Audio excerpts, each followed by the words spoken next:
By now you may have heard that the Writers Guild of America, or the WGA, officially went on strike on May 2nd. Pencils are down and writers are picketing. But what does that mean and why are they going on strike?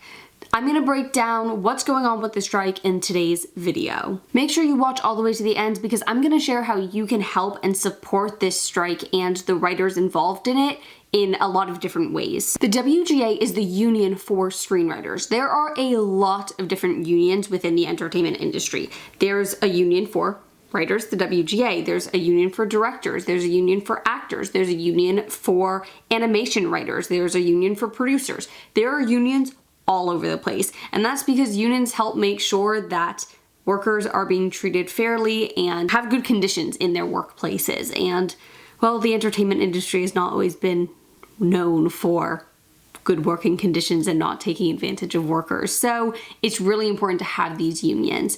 The WGA creates a contract with the AMPTP, which is the Association of Motion Picture and Television Producers. It is up for renegotiation every 3 years just to make sure that everything still is working for writers and to address any changes in the industry, like AI and streaming. Now let's look at what the WGA demanded and what the AMPTP responded with. I'm going to go through all of these one at a time and just look at what happened in these negotiations because I think that really clears up why there's a strike happening now. The first proposal is in regards to raising minimums and residuals for writers.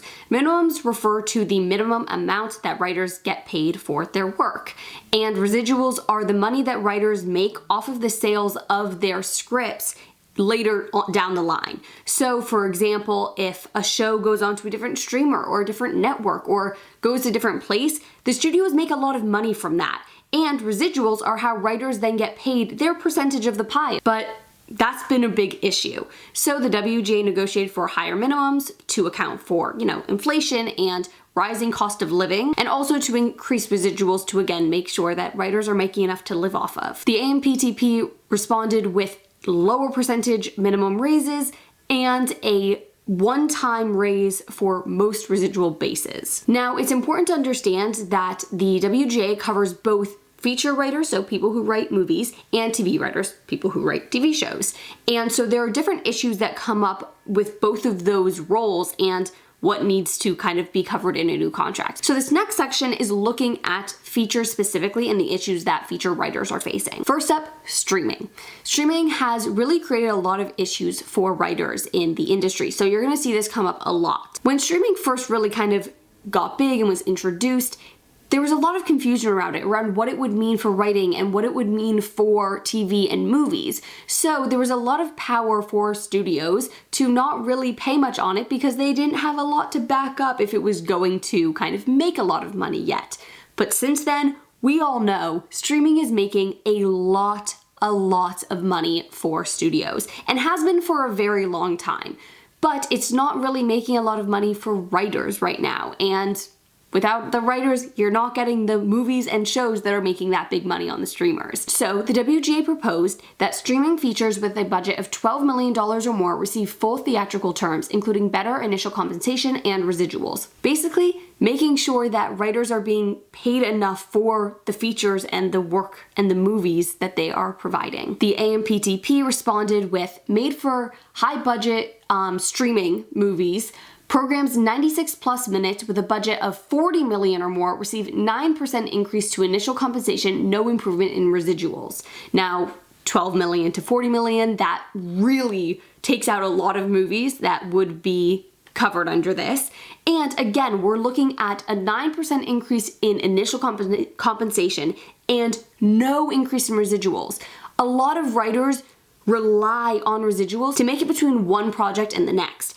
Writing and a lot of the entertainment industry is not like other industries.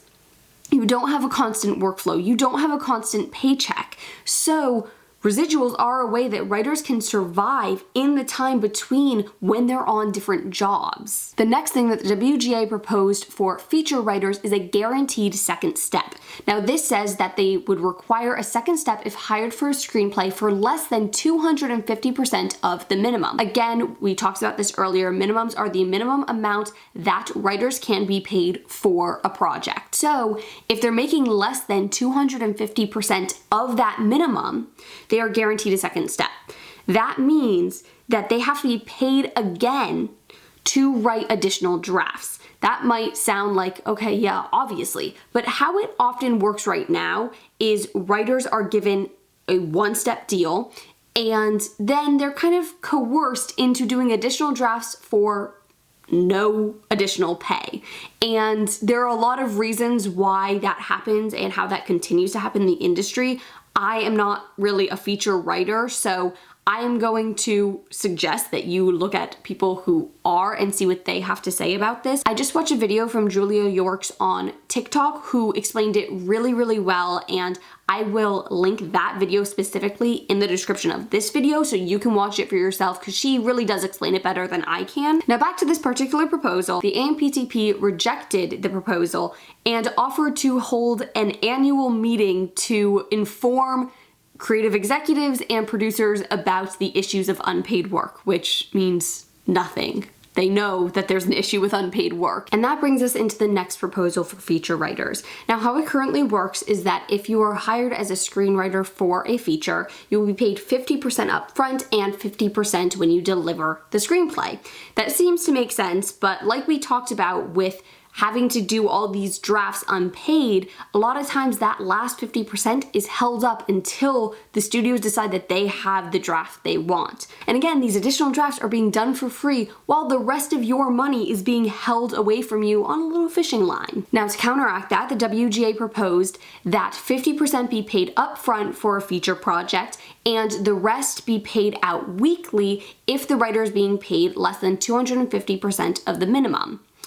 This would allow writers to get paid in the meantime and not have their money held up away from them and be able to be used against them for more free work. The AMPTP rejected the proposal and refused to make a counter. The next WGA proposal is to extend Television Appendix A terms to high-budget shows made for streaming, including weekly minimums, 13-week guarantees, and residuals based on aggregate. The AMPTP responded, Appendix A weeklies apply only to high-budget comedy variety programs made for streaming. Budget break is $700,000 for a 30-minute show, $1.15 million for a 60-minute show.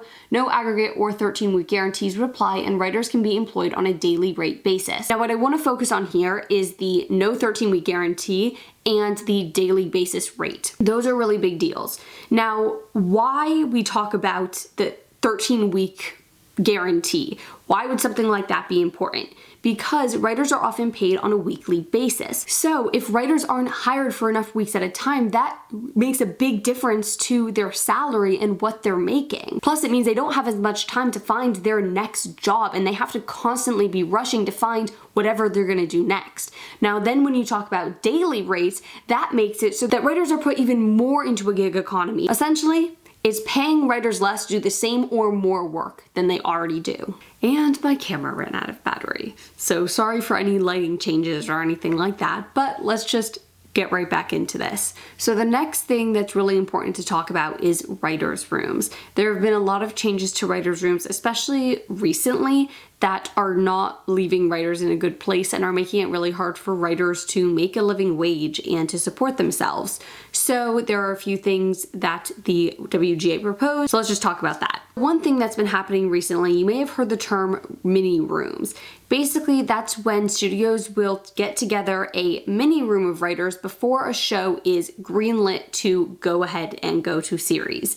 So what will happen is they hire a few writers with a much smaller budget and have them basically write a bunch of scripts to see if they want to send the show to series. And that's created its own whole problem. So the WGA is addressing both greenlit writers' rooms and pre-greenlit writers' rooms. Let's see what they proposed. The WGA proposed a minimum staff of 6 writers, including 4 writer-producers for pre-greenlit rooms. Then for post-greenlit rooms, the WGA proposed 1 writer per episode up to 6 episodes, then 1 additional writer required for each 2 episodes after 6, up to a max of 12 writers. The AMPTP rejected the proposal and refused to make a counter. Then going on to the duration of employment, for pre-greenlit rooms, the WGA proposed a minimum staff guaranteed at least 10 consecutive weeks of work. Again, like we talked about, writers get paid on a weekly basis, so having enough weeks of work is really important. For post-greenlit rooms, the WGA proposed writers on staff must get at least 3 weeks per episode, up to a max of 52 weeks.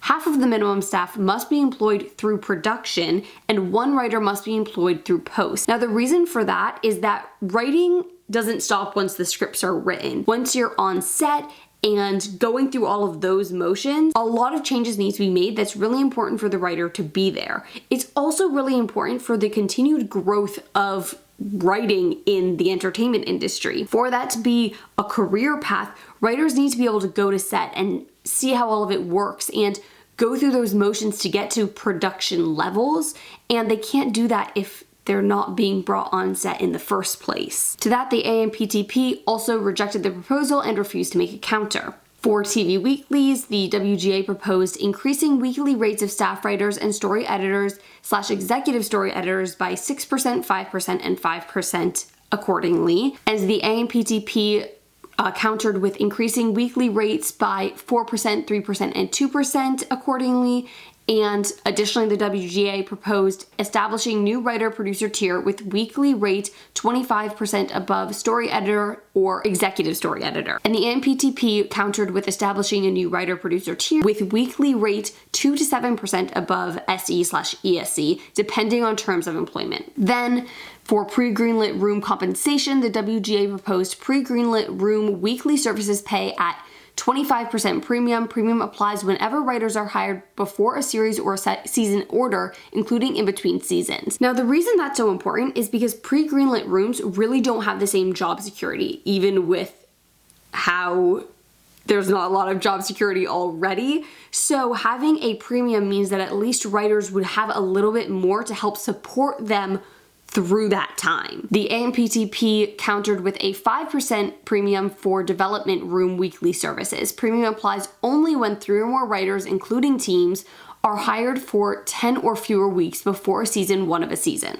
The WGA also proposed NBA weekly minimums during post, which the AMPTP rejected and refused to counter. Now, looking at streaming, there hasn't really been enough compensation for how things have changed in the industry with streaming. So the WGA worked to address that in this round of negotiations. The WGA proposed new high-budget streaming residual based on streaming services' foreign subscriber count, and the AMPTP countered with residual based on foreign subscriber count for largest global streaming services. Paramount Plus and Max continue to pay a lower license fee based residual. Now, if you look at the amount of subscribers to the residual percentage based on what the WGA is proposing and what the AMPTP is offering, it's really a drastic difference. So the WGA said that at less than 20 million foreign subscribers, there's a 50% residual. The AMPTP responds with from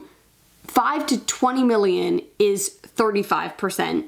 From 1 to 5 million is 16%, and less than a million is 8%. If you look at the WGA, 45 to 75 million is 100%, more than 75 million is 150%, whereas the AMPTP is saying only 60% for more than 45 million subscribers. So there's a really big difference in what's being offered back to counter the proposals. Then there's a viewership-based residual proposal, which says to establish a viewership-based residual in addition to existing fixed residual to reward programs with greater viewership. Require transparency regarding program views. Now, if you don't know, right now, a lot, if not all of the streamers are really secretive about the viewership of their shows. And that makes it a lot harder for writers and anybody else working on these shows to have any kind of leverage over the shows that they help create and how much money it brings in for those streamers. The AMPTP rejected the proposal and refused to make a counter. The WGA also proposed high budget programs made for ad-supported streaming services, get TV weeklies and script fees, and improved residuals. The AMPTP rejected the proposal and refused to make a counter. The next thing I just want to preface with a little bit of an explanation.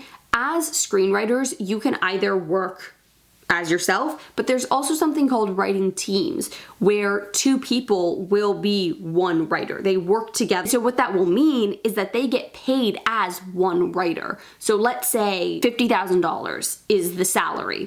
I'm making that number up. It's based on nothing. If you have a writing team of two people, they each get $25,000. The WGA proposed each member of a team gets pension and health contributions as if they were writing as an individual. So basically they would each get their own separate pension and health.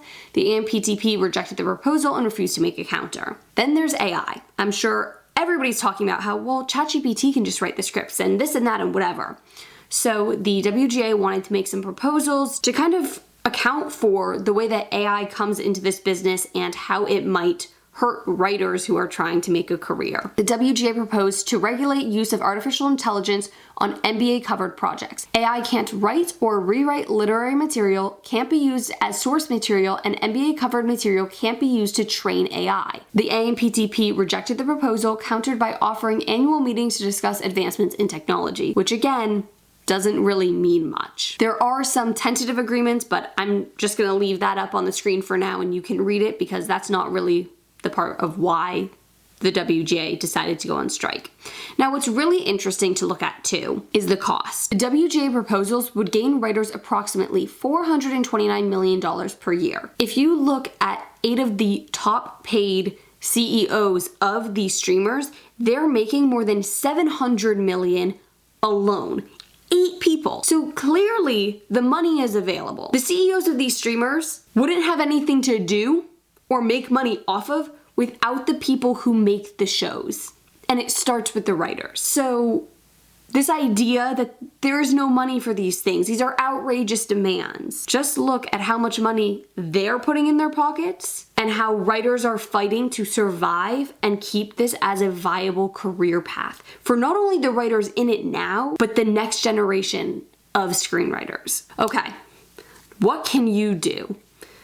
You're not in the WGA, you're not striking, so how can you show support? Start by following the official WGA social media accounts and see what they're saying about it. Follow up with their stats that they're posting and how they're showing writers on the picket lines and them sharing their stories.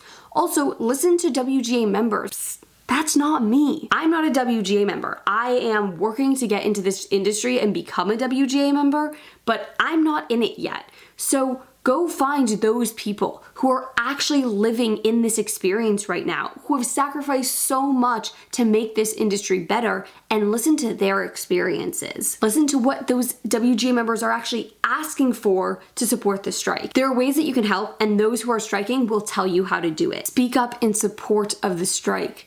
Social media is such an amazing tool. Tell the streamers that you support the writers in being fairly compensated for their work. And donate to funds to support those who are financially burdened by this strike. There's a fund where you can donate to have food and water brought to writers on the picket line who are out there all day to try and help this get resolved. And I'll try and link ones I found in the description below so you can find them easily, but keep looking because I'm sure there's more that I haven't found that you can find and donate to as well. When I was first hearing about this script, I did a video talking about my thoughts at that point on the strike. So if you're interested at all in seeing kind of where my thoughts were originally versus where they are now, you can go ahead and give that a watch, and hopefully this strike will end soon with a fair deal for writers, and then when the directors and the actors go up for their contracts, they will have the same treatment of a fair deal,